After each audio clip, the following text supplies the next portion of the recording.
देखो इफ्तारी में खाना क्या है।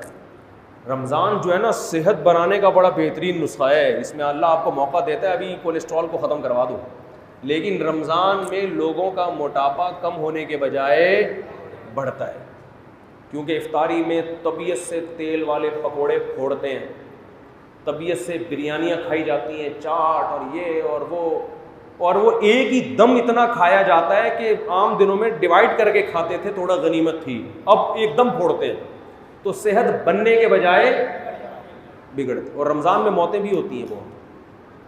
तो इसलिए रमज़ान का अल्लाह ने जो आपको पैकेज दिया है ना, इफ्तारी में आप खाएं क्या, हटो बच्चों हो जाएंगे आप 15-20 दिन मेरी बताई हुई खुराक अगर खाएंगे, 15-20 दिनों के बाद आपको ऐसा लगेगा कि मुफ्ती साहब जो 4 शादियों पे बयान करते थे वो गलत नहीं है, कुछ उनमें हकीकत है।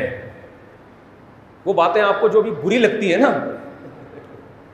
वो अच्छी लगना, बोलो शुरू, जवान हो जाएंगे आप। एक काम आपने ये करना है कि ऑयल को सहरी इफ्तारी से निकालना है, कुकिंग ऑयल। क्या करना है, बोलते क्यों नहीं, ऑयल को निकालना है।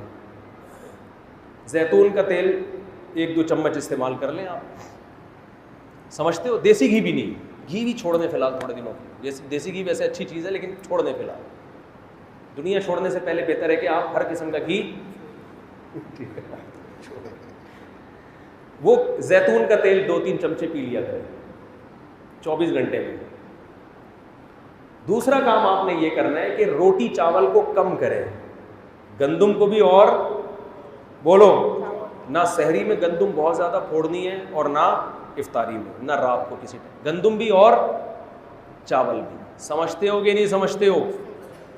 ज़्यादा जो आपने फोकस करना है ना वो खजूर को, खजूर बहुत पावरफुल चीज़ है, पेट नहीं भरता उससे, मगर जो काम रोटी करती है ना और जो एनर्जी चाहिए वो खजूर से हमें ज़्यादा मिलती है।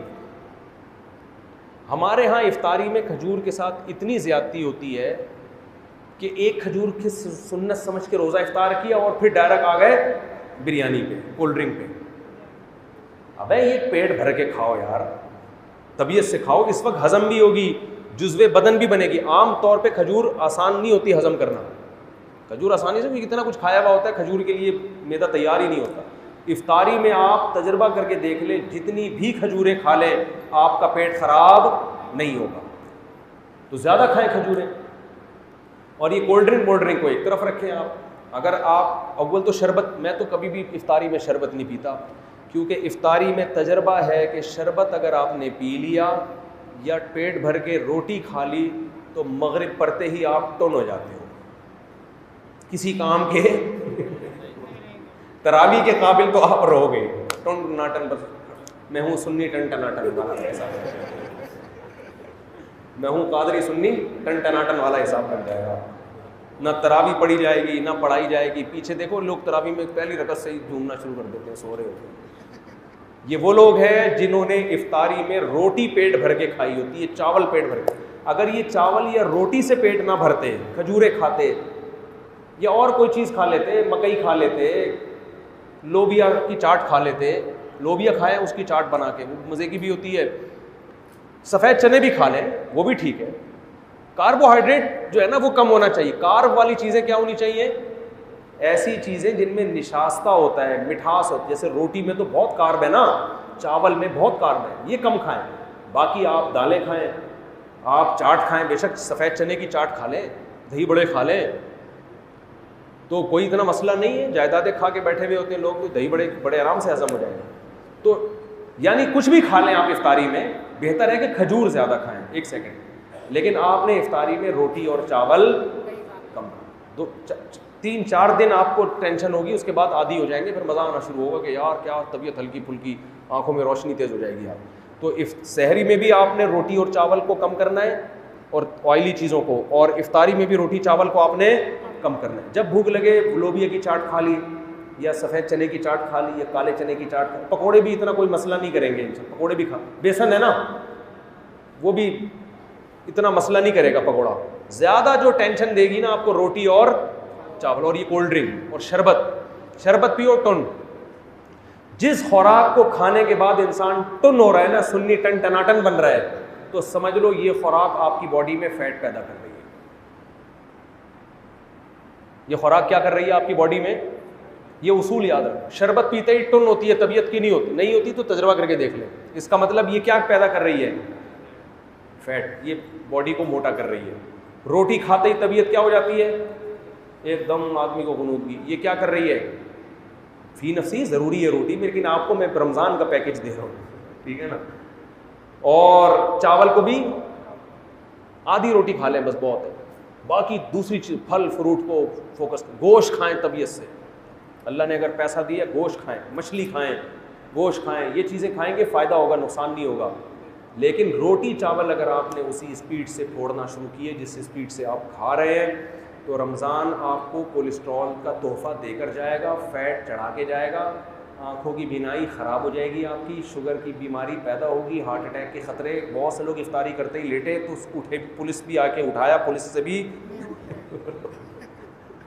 ऐसे कई केसेस मेरे सामने आए हैं कि सहरी खा के सोए थे और पुलिस भी उनको नहीं उठा, क्योंकि सहरी में जिस किस्म की चीज़ें खाई हैं उनके बाद अगर बंदा उठ जाए तो ये हैरानगी की बात है कि आप उठे कैसे। आपने तो उठने का कोई ऑप्शन, खजला खा रहे हैं सहरी में, इतना ऑयल से भरा हुआ होता है, पीनिया खा रहे हैं, और ये ऑयल भी मार्केटों का ऑयल जिसका पता नहीं है कि ये किस चीज़ का तेल है।